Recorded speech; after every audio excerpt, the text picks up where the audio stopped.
keselamatan dan demi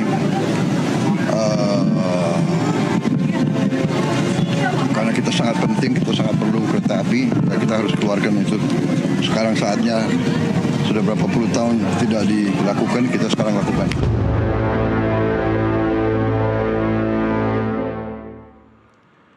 Kelabu kereta api Indonesia ini bukan kecelakaan tunggal, ada taksi yang mogok, lalu dua kereta bertabrakan. Rangkaian peristiwa ini memunculkan satu pertanyaan.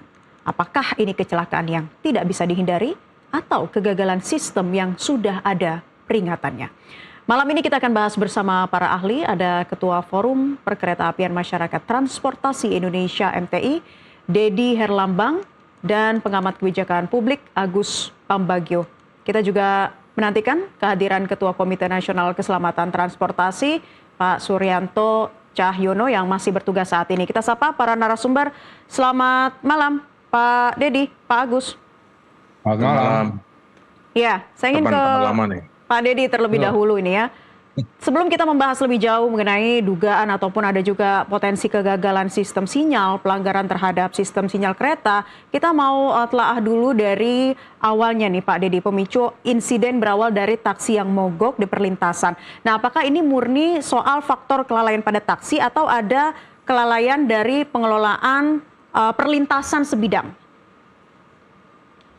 Tapi begini, jadi isunya itu ada dua ya, ada dua isunya. Pertama memang taksi ketemper itu, taksi ketemper lalu menyebabkan kereta di depan yang harusnya melewat kan juga harus tertahan karena memang tidak prepal, sehingga kereta yang di depan tidak bisa melewat, sehingga ketika kereta depannya juga KRL itu juga berhenti di stasiun Bekasi Timur, maka 30 menit setelah kejadian ketemper kereta itu, maka ternyata datanglah kereta Argo Bromo Anggrek nomor 4 yang melintas. Jadi sebenarnya ada dua isu kalau kita membahas, memang masalah ketemper kereta di perlintasan sebidang. Lalu yang kedua, tumpukan kereta dari belakang Sudumi. Ini sebenarnya dua kasus yang berbeda. Okay. Kalau semisal ketemperan kereta itu hampir tiap hari di Jabodetabek itu ada, ya. Itu masalahnya. Cuma masalahnya ada fatalitas atau tidak, atau ada korban meninggal atau tidak.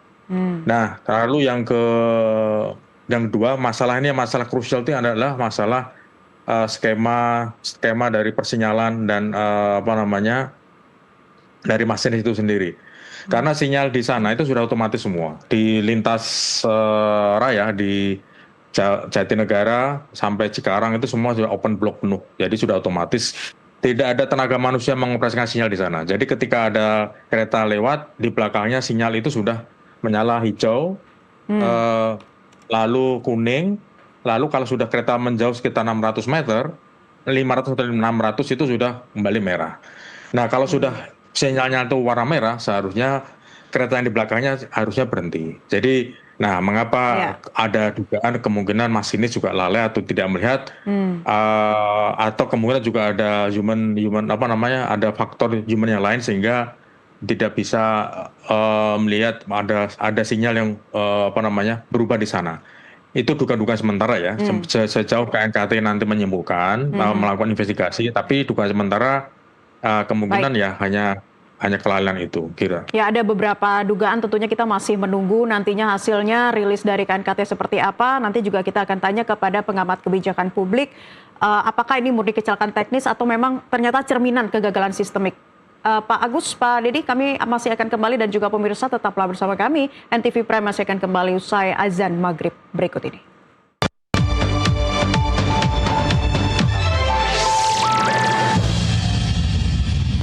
Kembali di NTV Dialog Prime, pemirsa masih membahas mengenai Kelabu Kereta Api Indonesia, kecelakaan kereta yang terjadi di wilayah Bekasi.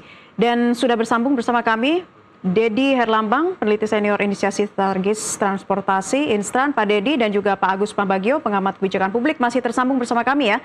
Pak Dedi. Ya. Pak Dedi, tadi kan Anda sudah sempat menjelaskan ya bahwa di dalam lintasan kecelakaan itu ada sistem sinyal open block yang sebetulnya sudah diterapkan. Nah, mengapa sinyal merah ini tidak dapat diidentifikasi oleh masinis? Jadi kemungkinannya mengarah ke human error atau ada celah sistemik lain sih? Kemungkinan juga bukan yang tepat mungkin human faktor ya. Karena juga ada faktor fatigue juga, lelah, capek, mungkin juga manajemen fatigue yang mungkin perlu dievaluasi juga di PT KAI, mengapa bisa terjadi demikian. Jadi hal-hal yang intangible ini yang kita juga tidak tahu. Kalau tangible jelas ya, ada kerusakan sinyal, ada kerusakan sarana, rem kereta blong misalnya, itu jelas. Tapi kalau intangible ini masalah psikologis, Ya. masalah yang non teknis yang kita tidak tahu, ini memang harus ada pembinaan khusus dan juga ada evaluasi khusus untuk Hmm. yang kemarin itu memang ada dugaan yang memang ke sana. Tapi juga ada Ya. dugaan karena Mas ini juga ketika diwawancara juga ada perubahan sinyal tiba-tiba misalnya. Itu juga tentunya juga harusnya memang nanti KNKT yang melakukan investigasi. Apakah benar ada sinyal error seperti itu? Kalau ada sinyal error, semua sinyal tentunya error karena antara blok dari Jatinegara sampai ke Cikarang itu kan semua connecting semua. Kalau satu error pasti akan error semua. Oke, Anda juga kerap menyebut istilah efek domino ya, Pak Dedi ya, dalam insiden-insiden seperti ini, di mana menjelaskan gangguan di satu titik tentunya bisa melumpuhkan seluruh sistem dan akibatnya bisa berujung fatal. Iya, karena triggernya kan memang hanya triggernya semula kan di taksi itu ya, trigger semula di taksi itu, lalu taksi itu ketemper, lalu efeknya kan jelas kereta yang depan juga tidak bisa melintas, walaupun jalurnya beda, tetapi kan tidak prepal karena ruang bebasnya juga tidak bisa ada pergerakan kereta, lalu berhenti ditahan di stasiun Bekasi Timur. Lalu domino lagi, ternyata yang belakangnya juga tidak bisa melihat sinyal. Kalau sinyal misalnya merah, sehingga terjadilah domino seperti itu. Dalam waktu setengah jam ada 3 kereta yang Melintas. ada yang celaka di sana. Jadi inilah suatu sebenarnya juga sangat dirugikan juga semuanya, juga termasuk pemerintah, operator, KAI, dan juga tentunya masyarakat sendiri yang korbannya yang tentu yang tidak kita inginkan ya. Jadi seperti itu. Jadi efek domino ini memang semuanya juga termasuk pelayanan juga. Efek pelayanan juga kalau tidak salah ada 13 yang dibatalkan. Jadi kira seperti itu juga. Belum Baik. lagi masalah ganti rugi dan lain-lain, asuransi dan lain-lain. Juga efek domino yang lain.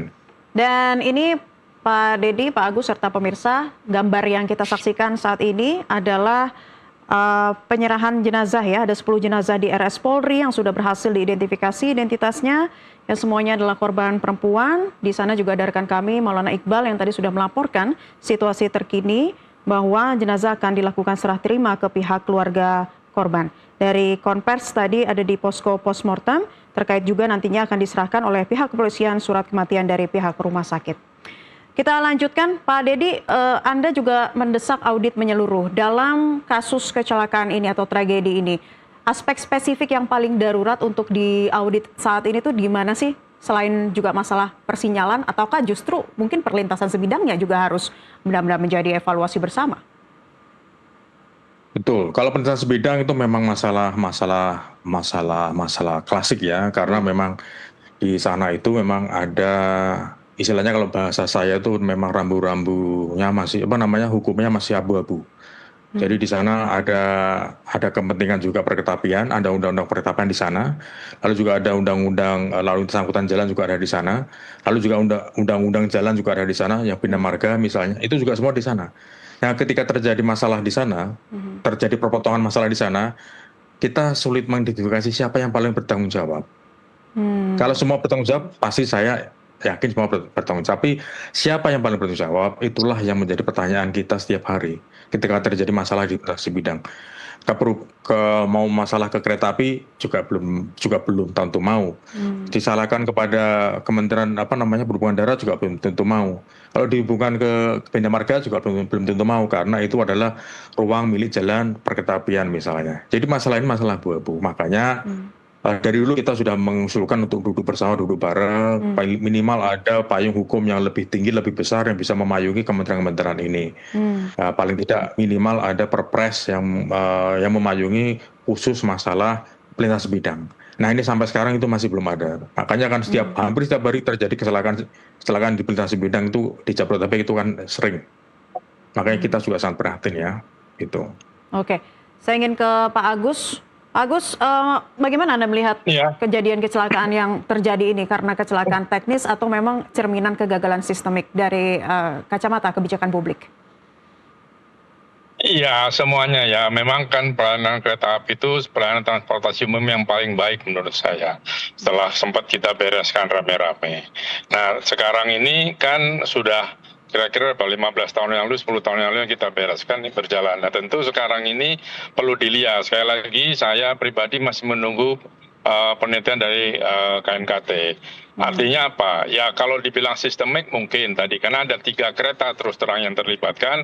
Selain kereta yang per taksi, ada 1 kereta KRL yang berhenti, kemudian ditabrak oleh Argo Bromo. Nah jadi kalau tadi dibilang sinyalnya nggak kelihatan merah, mungkin bisa terjadi. Nah tetapi sekali lagi yang kita heran semua, kenapa ada di satu petak kan gitu. Dan itu kereta Argo Bromo kereta paling cepat di jajaran KAI ke Surabaya kurang dari 8 jam. Tentu kecepatan sudah sangat tinggi saat itu. Nah itu yang perlu dicari penyebabnya apa. Nah tapi yang utama menurut saya itu di PT KAI sendiri ada Direktorat Prasarana dan Sarana yang jadi satu orang penanggung jawabnya, itu berat. Dulu itu terpisah, sekarang dijadikan satu. Nah ini yang menurut saya mungkin ya, saya belum tahu, terus terang tunggu KNKT yang menjadi penyebab, jadi pengawasannya berkurang karena ngawasin prasarana dan sarana sekaligus itu tidak mudah, sangat tidak mudah. Nah kalau pelintasan sebidang ya tadi Dedi sudah sampaikan, itu memang kasus yang tidak pernah selesai. Karena kalau saya prinsipnya gampang lah, jalan kereta api itu sudah jalan Belanda kan utama di situ, kemudian tumbuh di kiri kanannya. Nah ketika tumbuh, bangun rumah, kantor dan sebagainya, yang bangun itu tidak mau bertanggung jawab untuk membuat palang kereta api di situ. By law itu kalau di provinsi, kalau di nasional itu pemerintah pusat, di provinsi pemerintah provinsi, di kabupaten dan seterusnya. Tapi itu tidak jalan. Tadi Dedi sudah sampaikan. Ada Bina Marga, ada Dirjen K, ada Dirjen Darat. Nah itu duduk bareng lah. Mau diapakan? Siapa? Perlu lagi ada peraturan bersama menteri itu. Lalu siapa yang bertanggung jawab? Nah karena membangun tidak mudah. Tadi Presiden bilang 4 triliun. Kok kecil sekali ya 4 triliun? Ada gimana kalau menurut Anda? Angka 4 triliun bisa nggak Pak Agus untuk 1.800 perlintasan? Dan belum tentu itu semua perlu flyover. Mungkin perlu pelintasan saja, cuman di pelintasan itu supaya rata itu kan sering turun aspalnya. Itu ada teknologi itu di negara lain bisa. Jadi belum tentu perlu flyover atau underpass, karena itu mahal sekali. Nggak mungkin 4 triliun cukup itu. Itu sih komentar saya. Ya. Tapi seberapa besar sih insiden ini menunjukkan bahwa adanya celah dalam tata kelola transportasi rel di Indonesia, Pak Agus? Ya gini, bangsa kita ini bangsa yang kalau tidak diawasi dia tidur. Jadi lalu kalau misalnya bos pergi itu libur telah tiba. Nah di sini saya nggak tahu tata kelola sekarang. Saya sudah lama tidak terlibat dengan kereta api gitu ya. Tapi pasti ada tata kelola yang bolong ini. Kalau modelnya begini, artinya siapa mengawasi siapa itu perlu direview lagi lah, supaya keselamatan menjadi utama. Karena angkutan umum itu keselamatan saja, nggak ada lainnya. Nah KAI itu sudah bagus, kalau kita naik pesawat sering terlambat, kereta api tidak, kecuali ada kecelakaan seperti ini, dan juga duduk enak, nyaman. Tapi kan itu kalau tata kelolanya tidak diawasi terus dan terus ditingkatkan karena kebutuhan masyarakat terus berubah, itu nanti akan menjadi persoalan seperti sekarang. Nah mari kita cari ini. KNKT mencari penyebab kecelakaan, PT KAI, Kementerian Perhubungan, Dirjen Kereta Api mencari. Ini kan sudah beberapa tahun ini di kereta api saya tidak pernah berhubungan nih, nggak pernah nongol juga mau ngapain ini gitu kan. Menteri Perhubungan juga diam saja. Nah kita tunggu apa yang akan dilakukan untuk pengelolaan tata kelola dari anggota umum transportasi, tentunya yang lebih khusus karena sekarang lagi masalah kereta api. Itu aja. Jangan menunggu ada insiden dulu, maka ini harus segera dilakukan. Tanggung jawab dari masing-masing pihak terkait, rangkaian juga dari tanggung jawab dari pihak KAI, baik juga kementerian-kementerian yang terlibat ya. Harus seperti apa lagi nih ke depannya Pak Agus? Ya dan jangan mengeluarkan kambing hitam. Tadi saya lihat Dirut Kereta Api menyalahkan taksi. Jangan. Memang taksi itu perlu direview. Siapa yang memberi izin taksi itu? Karena taksi itu sering sekali celaka sekarang. Mari kita lihat, Kemenhub Perhubungan Darat sudah melakukan sertifikasi untuk uji kelaikannya belum? Kenapa dia sering kecemplung kali, tabrakan, terbakar kan gitu ya? Nah ini apakah SDM-nya, apa kualitasnya di kendaraannya, itu perlu direview juga. Oke, tapi kalau dari insiden ini Anda lebih menyorotinya kemana, Pak Agus? Saya lebih menyoroti ke tata kelolanya. Kan persoalan AIMO sama TAC di akses track di antara kebijakan dari ini Kementerian Perhubungan dengan KAI kan belum beres-beres. Jadi seperti Undang-Undang Kereta Api, perhubungan itu adalah regulator, bukan proyektor. Semua dikerjakan oleh kereta api dan ada badan sendiri yang diperintah undang-undang itu ada dan itu belum tumbuh. Jadi regulator, jadilah regulator, ngaturlah, laksanakan, kemudian kasih apa hukuman ketika itu salah. Jadi jangan ikut-ikut membangun sesuatu di situ. Biarkan kan stasiun juga ini kan masalah belum beres-beres nih. Jadi lebih tahu lah dari saya. Itu belum beres-beres sampai sekarang yang ini menghambat kemajuan dari sistem perkeretaapian kita. Ya, kita sebetulnya masih ingin menanyakan lebih lanjut kepada Pak Dedi, namun sayangnya sudah meninggalkan percakapan bersama NTV Prime kali ini, Pak Agus. Jadi tadi kalau Anda katakan flyover atau pembangunan flyover di perlintasan kereta api itu bukan jalan satu-satunya ya. Mungkin ada hal lain yang tentunya menjadi bahan evaluasi dan juga rembuk bersama atas insiden ini. Misalnya pemisahan jalur urgen, itu memungkinkan nggak Pak Agus, pembangunan double track gitu ya, untuk memisahkan KRL dan kereta jarak jauh? Double track sudah dipisahkan, sampai Cikarang kan sudah terpisah, makanya saya heran. Kok masih ada sodomi gitu dari belakang itu kan keretanya. Nah maksud saya double track sudah sampai Cikarang dan sistemnya memang sinyalnya ada yang kalau saya tidak salah ada yang belum beres gitulah antara dari double track ke double track. Nah itu dibereskan, ya kan teman tata kelolanya segera pisahkan Direktorat Keprasarana dan Sarana karena dua-duanya itu berat, tidak boleh diambil satu orang karena nanti keselamatannya menjadi berkurang gitu. Nah kalau yang lain-lainnya soal anggaran kereta api sih sebetulnya tidak kekurangan anggaran, cukup ya karena dari operasional dan sebagainya dulu pernah kita bereskan utang sekian ratus miliar sudah sekarang untung dan sudah nggak masalah. Tetapi jangan diganggu oleh regulator, itu aja. Oke, soal regulasi Pak Agus yang seharusnya bisa memisahkan kereta kota dan juga kereta jarak jauh, itu juga apakah harus menjadi bahan evaluasi? Sudah itu sih untuk sementara nggak masalah itu KRL sendiri ya kan. Terus kereta jarak jauh relnya memang double track sampai Cikarang, tapi terus kenal kan sudah double track. Dan kalau komuter kan tidak sampai ke antar kota jauh gitu. Jadi kalau itu sudah aman. Kalau dulu iya. Makanya saya heran ketika terjadi kecelakaan semalam itu, loh kok bisa orang di stasiun itu tracknya banyak loh. Lah PPA ini pengatur perjalanan kereta api kemana gitu. Itu yang perlu dicari tahu oleh KNKT. Berarti ini persoalannya juga koordinasi lintas lembaga kah Pak Agus? Ada kekosongan komunikasi menteri teknis di lapangan, proyek infrastrukturnya seperti apa begitu?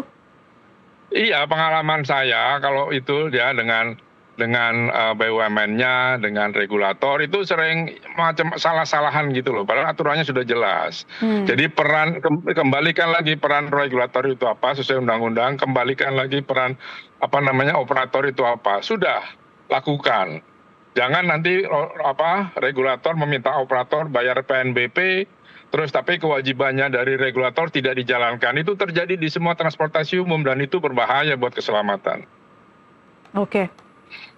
Ya, jika insiden ini menjadi pintu masuk dari evaluasi yang terjadi sejauh ini, prioritas apa yang utama yang mesti didorong? Bagaimana? Ya, atas kecelakaan ini Pak Agus, prioritas apa yang utamanya harus didorong ke depan? Ya, yang harus didorong ke depan adalah kita kembali ke peraturan perundang-undangannya, kemudian tata kelolanya, kemudian pengawasannya. Nah, pengawasannya di keselamatan itu tadi saya katakan yang megang prasarana dan sarana dipisah segera supaya masing-masing punya tugas dan kewajiban yang jelas, yang keras mengawasinya. Dan orang nomor satu di sebuah organisasi itu orang paling penting. Jadi bagaimana dia bisa memotivasi anak buahnya, bagaimana dia bisa stick pada tata kelola, itu yang paling penting. Kalau yang nomor satu lalai, abai sedikit saja, itu ke belakangnya berantakan. Nah ini yang harus coba dilihat kembali. Saya tidak menyalahkan siapa-siapa karena kita masih menunggu hasil KNKT, tapi coba introspeksi aja. Regulator seperti apa, operator KAI seperti apa, internalnya, tata kelolanya bagaimana, ada yang kurangkah, mari kita perbaiki, gitu. Oke, tapi kalau regulasinya sejauh ini sudah cukup jelas, tapi pelaksanaannya belum tegas. Gimana Anda menanggapinya? Pelaksanaannya ya masih banyak poin pasal-pasal di regulasi undang-undang kereta api itu yang belum dilaksanakan. Itu laksanakan dulu atau mau direview karena sudah cukup lama. Ayo kita review. Tapi sekali lagi bangsa kita ini gemar membuat peraturan tapi tidak gemar menjalankan. Itu yang menjadi persoalan. Oke, kalau di double track dan double tracknya sendiri itu sebetulnya masih berjalan baik sejauh ini atau memang belum sempurna sih? Cukup lah, itu kan baru, double track itu baru, cukup lah, meskipun lama bangunnya, tapi itu baru dan masih oke. Sejauh ini kan tidak ada masalah. Kan yang mengherankan kenapa Argo Bromo masuk ke track itu gitu. Ya kan, terus tidak mengerem, kenapa sinyalnya tidak merah, sementara yang KRL yang satunya itu sudah berhenti. Ya, itu menjadi pertanyaan besar bersama ya, Pak Agus. Kita tentu kita tunggu KNKT. Saya tidak mau berandai karena itu tugas KNKT. Ya, Anda juga sempat kritis terhadap proyek WUS ya, Pak Agus ya. Adakah kemiripan pola proyek dikejar target, aspek keselamatan dikorbankan dalam pengembangan jalur misalnya? Agak beda. Kalau kereta api kan bertahap ya lama. Kalau WUS itu kan dadakan nggak ada ujungnya. Meskipun saya terus terang khawatir ini sampai di mana pengawasannya. Karena itu barang lebih sophisticated. Harusnya tata kelolanya juga lebih dari apa yang dilakukan di KAI. Karena sekali lagi keselamatan menjadi yang utama. Beda. Ini bentuk barang yang berbeda antara WUS dengan kereta biasa. Oke. Terakhir, Pak Agus, apa yang ingin Anda sampaikan sambil kita juga sama-sama menunggu nantinya rilis dari pihak KNKT? Ya, pertama sih saya turut berduka cita atas keluarga yang kena musibah dan semoga keluarganya juga diberi tabahan yang tinggi gitu ya oleh Allah Subhanahu wa taala. Jadi pesan saya segera review, kemudian mari jangan ulangi lagi. Sekali lagi jangan ulangi lagi, kita duduk bareng seperti apa. Termasuk menemper itu menabrak itu kan selalu terjadi di seluruh lintasan kereta api, khususnya di Pulau Jawa, di Sumatera juga. Nah, itu harus dihentikan. Bagaimana caranya? Ya harus kita hentikan. Masa nggak bisa membereskan? Tadi Dedi bilang duduk bareng, ayo duduk bareng. Siapa paling bertanggung? Perlu SKB, surat keputusan bersama, ayo. Ya, supaya nanti kemudian Presiden lihat bahwa itu dampaknya kalau kita careless seperti itu. Ayo mau diapakan anggarannya? Mau semua diserahkan ke MBG atau tetap digunakan untuk pendidikan, untuk keselamatan transportasi? Itu adalah pilihan keputusan Presiden. Itu yang kita tunggu. Baik. Pak Agus Pambagio, pengamat kebijakan publik, terima kasih sudah bergabung di kesempatan NTV Prime kali ini. Dan sebelumnya ada Dedi Herlambang, peneliti senior inisiasi strategis transportasi atau Instran. Terima kasih para narasumber, nanti kita akan tunggu ya selengkapnya rilis dari pihak KNKT. Dan pemirsa, pertanyaan kita malam ini mungkin belum semua terjawab, tapi mari kita jadikan duka ini sebagai titik balik. Jangan sampai nyawa melayang lagi di rel yang sama. NTV Prime akan kembali, pemirsa, kita akan saksikan NTV Insight sesaat lagi bersama rekan Muhammad Irsal.